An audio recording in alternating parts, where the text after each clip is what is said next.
स्वागत है आपका only UP PCS study YouTube channel पर। आज से घटना चक्र की जो आधुनिक भारतीय इतिहास की बुक है उसकी समरी को हम लोग देखने वाले हैं।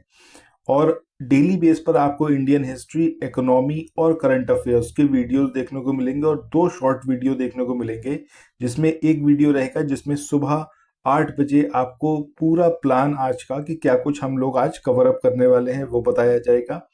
उसके बाद रात को एक वीडियो मिलेगा जिसमें हम लोग करंट अफेयर्स को बहुत ही शॉर्ट तरीके से देखेंगे। अगर आप पहली बार चैनल पर आए हैं तो सब्सक्राइब करिए और घटना चक्र को समराइज्ड फॉर्म से पूरी तरीके से कवर अप आप बहुत आराम से कर सकते हैं। आइए शुरू करते हैं आज के अपने सेशन को। पहला जो चैप्टर है वो है आपका यूरोपीय कंपनियों का भारत आगमन। अब जैसा आपको पता है कि जो यूरोपीय कंपनियां हैं वो जब हिंदुस्तान आई तो सबसे पहले अंग्रेज तो आए नहीं थे, सबसे पहले पुर्तगाली आए थे और पुर्तगालियों की देखा देखी और यूरोपियन कंपनीज भी इंडिया आने लगी।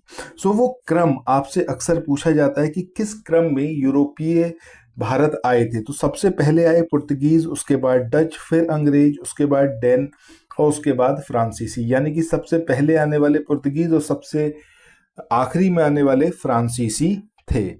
आगे बढ़ते हैं, बात करते हैं यूरोपीय शक्तियों में सबसे पहले पुर्तगाली व्यापारियों ने भारत में सामुद्रिक व्यापारिक केंद्र जो थे वो स्थापित किए।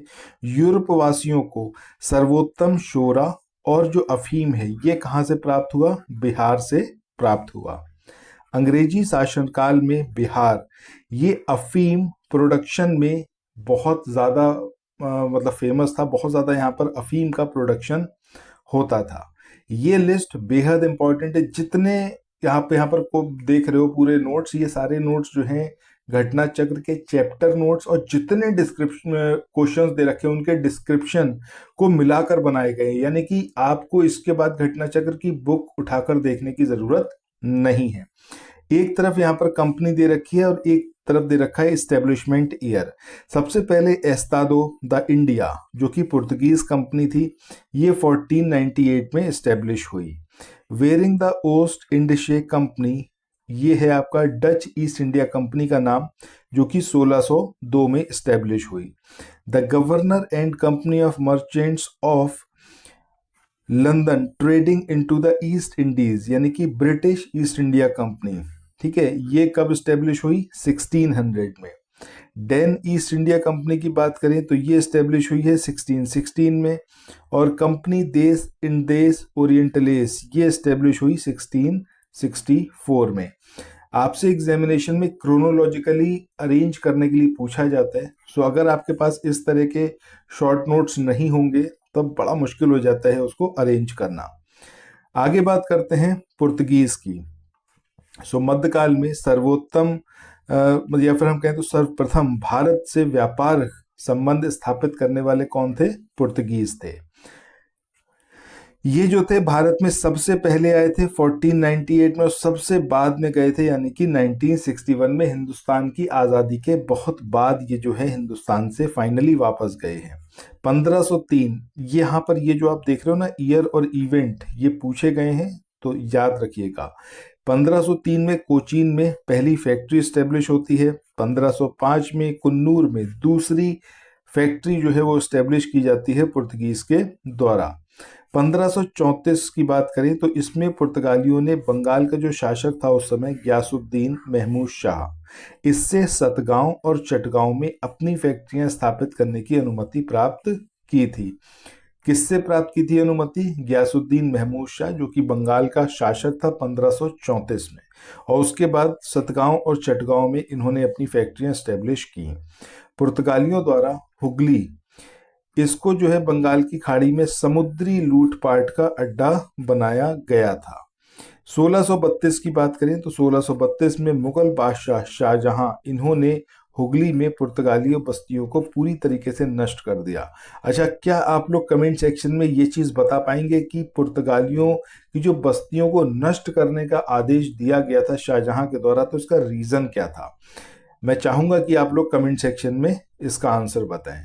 इसके बाद कुछ फेमस पर्सनैलिटीज की बात करते हैं पुर्तगीज की, जिसमें एक है आपका वास्को डी गामा।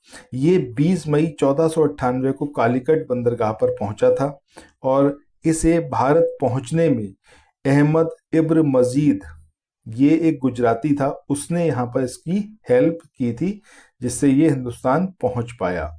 कालीकट का उस समय शासक जो था वो कौन था? जमोरिन, और उसने वास्को डी गामा का स्वागत किया था।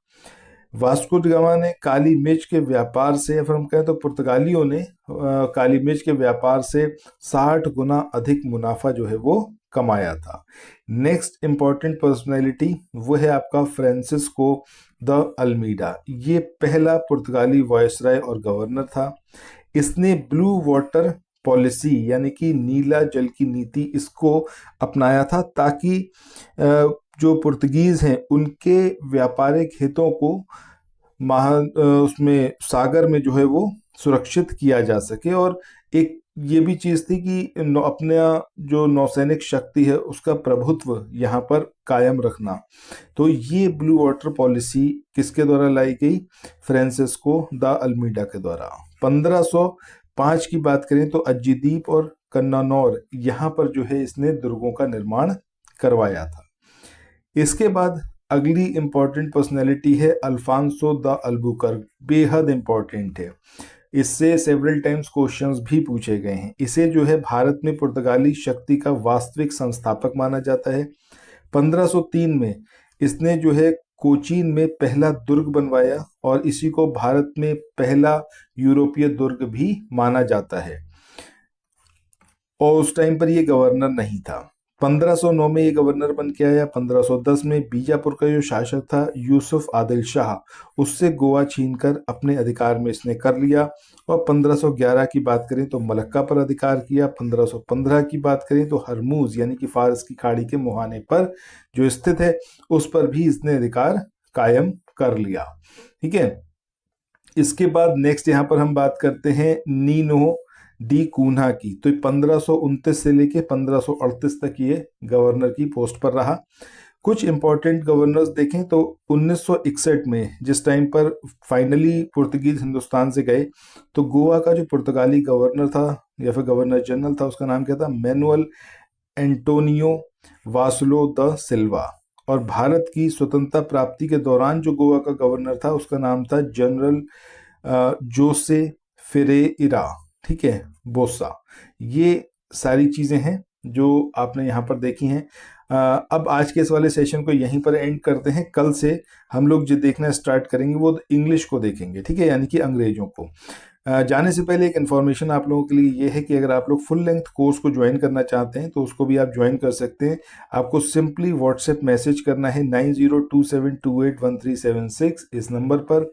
कोर्स का फीस सिर्फ 1000 रुपीज़ है। कंप्लीट कोर्स का है ये, जिसमें आपको जीएस के सारे नोट्स प्रोवाइड किए जाएंगे। टेस्ट सीरीज इसके अंदर आपको प्रोवाइड की जाएगी।